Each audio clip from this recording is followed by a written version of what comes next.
Hannah recently sat down with one of Hollywood's most appealing stars. We haven't seen Mike Myers on the big screen in close to 4 years, so it is a good thing we can still hear him. In Shrek the Third, Myers once again supplies the fabulous voice of everybody's big green ogre. Good morning, Mike. How are you? Although ogre, you say ogre in such a fabulous... Oh, yes, they love you here.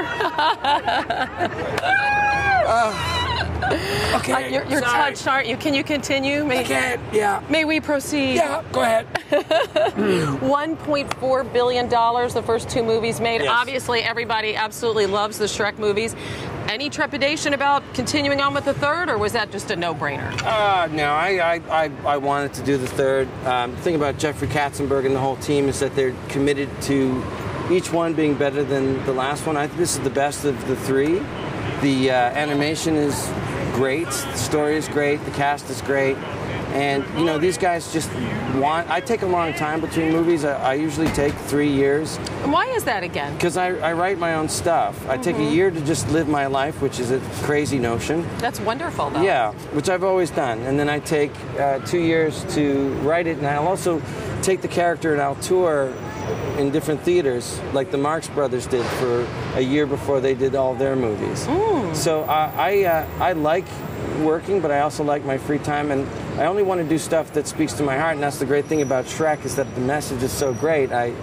And it comes right in between all of my other movies, so I couldn't be happier. It's a message about inclusion, right, and understanding that people are different. And he's kind of an insecure ogre. Yes. And he's changed through the years, right?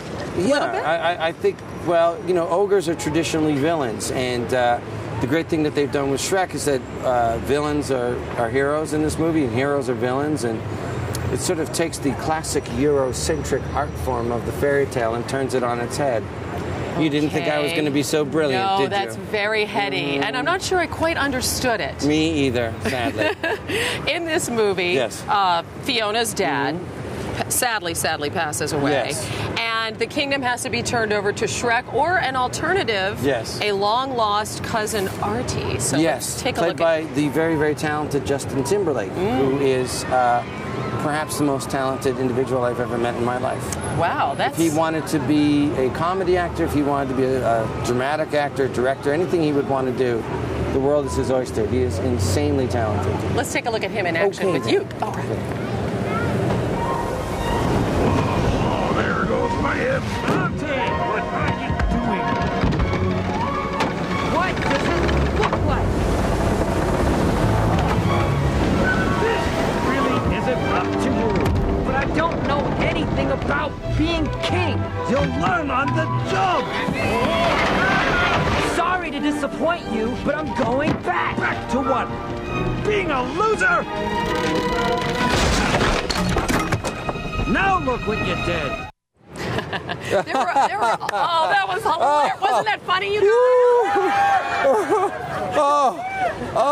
Aidez-moi. You all right? You got yourself together? Composed now. And you do this every time you watch your films. Oh, I just love action, looking at myself. And listening to yourself. Yes. Is that accent hard to maintain? My Canadian Shrek accent is exhausting. It's very hard. I'm actually from the south of the United States. What about the Scottish Shrek? Oh, that one. Yeah. No, it's not. If you're a Canadian actor, you're issued a Scottish accent by the government. Oh, you are? Yeah, pretty much. And a French-Canadian accent. Very good. Are we going to see a Shrek 4? I heard about it like a couple days ago on the press line. I never hear about these things. Yeah, I hope there's a Shrek 25. I love doing it. The message is great, and they're just so committed to quality. I love it. And Shrek the Musical is coming to Broadway? What do you think about that? Yes, I'm going to see if I can get an audition for it. Yeah? Can you sing? How's your singing voice? Oh, I can't sing. I wouldn't do it because, you know what? I've suffered for my art, but it's not your turn. No. What about Austin Powers? What's going on that front? Austin Powers, we have an idea. Part of the thing of why it takes so long is I'll write like a few screenplays and then pick one. We've sort of got one in development. It's Austin Powers 4 would be from Dr. Evil's point of view. Oh, fabulous. Yes. Great. It'll be the first of a series of 5 films. Great to have you here. Great to be here. It's so nice to see you. Well, The fabulous Mike Myers.